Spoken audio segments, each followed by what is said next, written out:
సుమన్ గారు నిన్న ఆయన నాగార్జున గారు అడిగే క్వశ్చన్కి ఇచ్చే ఆన్సర్ కానీ మిగతా విషయాలు కానీ ఇప్పుడు ఉన్న వాళ్ళందరి దగ్గర కానీ వాళ్ళందరితో పోల్చుకుంటే సుమన్ గారు వెనకబడ్డారు. కాబట్టి ఏంటంటే ఈ వారం సుమన్ గారు వెళ్ళిపోవడం ఫిక్స్. టాప్ 6 ఉంచుదామా అనుకుంటున్నారట. ఎందుకంటే సంజన గారు టాప్ 6లో ఉన్నారు. అయితే సంజన గారిని టాప్ 5లో తీసుకురావాలంటే డిమాండ్ పోటీ పడతాడా, బర్నీ గారు పోటీ పడతారా?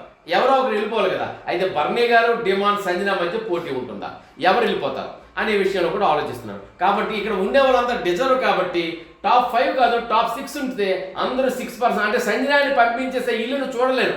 కాబట్టి సంజన ఉండాలి. అలా అని బర్నీ గారిని, డిమాండ్ని పంపిద్దామా, ఎవరిని పంపిద్దాం, ఇది కూడా ఉంది. సో బంధాలకి బాంధవ్యాలకి రెస్పెక్ట్ ఇచ్చిన బర్నీ గారు అక్కడ ఉండాలి. In the same time demand కూడా ఆట కరెక్ట్గా పోటీ ఉంటుంది కళ్యాణ్కి. సో ఈ విధంగా అందరూ ఉండాలంటే top 6 so many elimination fix అని అనుకుంటున్నారట బిగ్ బాస్ టీం.